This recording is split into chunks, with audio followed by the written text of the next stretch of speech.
Welcome to the Cybersecurity Competition Federation show. I'm Dan Manson. I teach computer information systems at Cal Poly Pomona and serve as principal investigator for a National Science Foundation grant to help form an umbrella organization over cybersecurity competitions. The Cybersecurity Competition Federation can support the development of skill at a large scale by bringing cybersecurity competitions under an umbrella organization, which will help players of all ages and skill levels identify a point of entry into a continuum of cybersecurity competition experiences. With a focus on communication and promotion, the CCF maintains the autonomy of competition creators, supports their business models, and does not interfere with their sponsorship or funding sources. In 2002, CASIA, the Center for System Security and Information Assurance, conducted national surveys to help understand better the workforce gaps and to identify the barriers that were preventing schools from teaching cybersecurity. They identified three core areas: experiential learning for students, faculty professional development, and community outreach to underrepresented groups. Since then, CASIA has been the national leader in these areas and a leader in learning through cybersecurity competitions.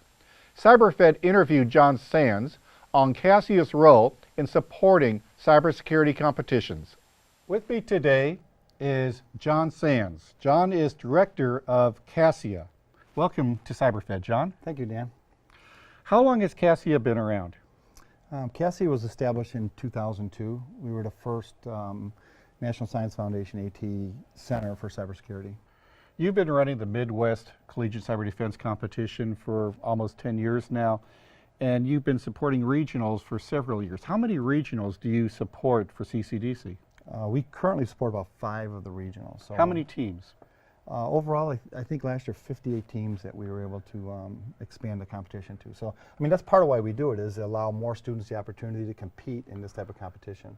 Why do you like students participating in cyber competitions? It really extends what can be done in a classroom. The most common thing that we hear from our students is that they learn more in preparing for and participating in the competition than we could ever do in the classroom. So in the classroom, we sort of set the foundation, we build the skills, we give them understanding of the concepts, but they really build their abilities and they test themselves, and more than anything else, they get to showcase their skills in front of employers. You've been supporting high schools in cybersecurity competitions for years now. You have a high school skills challenge. Can you talk about that and some of the new initiatives you have with the high schools? Yeah, an interesting challenge in the high schools is that most high schools nowadays, just because of the environment, they really lock down their labs. So high schools have a very difficult time teaching any type of depth in their content. So what we're able to do is to give them a sandbox that they can have their students participate and use. And the beauty of it is that the students can use it while in class, and then they can go home and practice. And I mean, the big selling point to me is that they can use it until they master the skills. And that's a very difficult thing to do in the computer area today in teaching computer subjects. Are high school students ready for these competitions? Oh, they love these competitions. We're seeing more and more students coming to our programs with background in Linux and coding and so on, and they want challenges. They, in many cases, they're far beyond what they're being taught in the high school classrooms, and by introducing these types of experiences to them, it provides a whole nother level or dimension of challenges to them. Have you been able to combine what goes on in a classroom to what a competition can do? Do you have ways to basically do the best of both?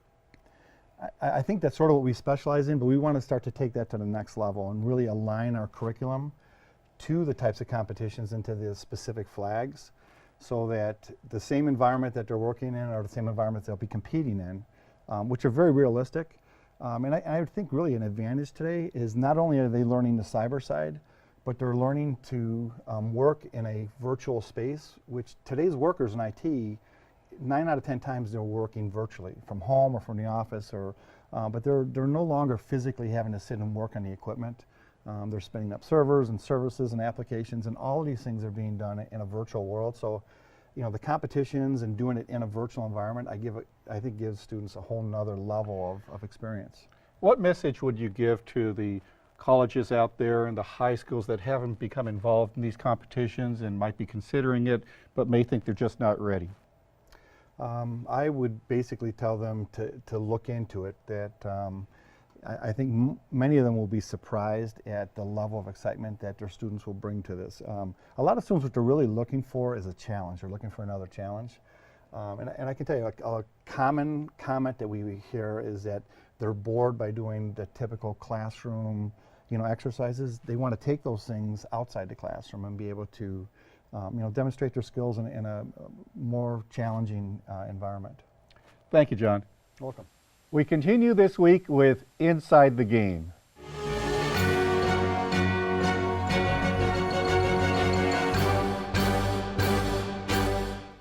With me today is Jason Pittman. Jason, welcome. Thanks, Dan. Hey, everybody. Jason, we did a segment on Cassia earlier this year where they had the middle school students doing the forensics exercise. It's always fun to talk with John Sands. John's been a leader in this field, and before John there was the late Eric Spengler that really had the vision for what Cassia became. I think it's pretty cool to see a community college take this much of a role in being a leader in developing the cybersecurity workforce. What do you think? Yeah, I totally agree that I think, especially in the higher echelons of academia, there's a propensity to look down on community college. And we've, I think, collectively lost kind of track of community college not necessarily being a feeder pipeline, but being a place to develop technical skills, applied skills. And to take a community college in the area that it exists in the country and have them be the champion of a national vision, I think is phenomenal. Yeah, they really are a national treasure for this country. In cybersecurity, we use their labs for our competitions. We have faculty that go through their training. And it's really cool to see that a community college can become such a role model for the rest of academia. Role model is the perfect term in this case. They really show the rest of us and anybody that's ever interested in getting involved how to get involved and how to do it. Thank you, Jason. Thanks, Dan. See you, everybody.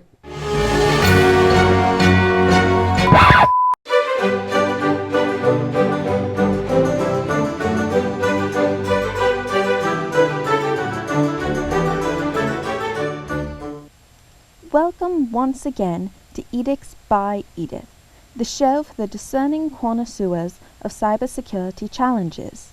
I am your hostess, Edith. Hey guys, it's me, Uncle Jimmy. This week we're talking about a Secure Inside 2013, the Gamer Challenge. Hey Edith, what you think? Oh my, Jimmy. The clue for this challenge is just dreadful. The clue gives competitors absolutely no information to get started, whilst the more curious amongst us would likely experiment with the executables and maybe find the answer, and new would be completely lost. Challenge developers need to learn to not build challenges for them. Hey Edith, should I call Vincenzo? Maybe pay this guy a visit? You know, Jimmy, it might be time to let the degs out. Oh, I like that style. Okay, well, I'm going to call Vincenzo. Jason, back to you, man. If you have a competition you would like us to cover in a future show, please contact us at cyberfed.org. I'm Dan Manson. See you next week.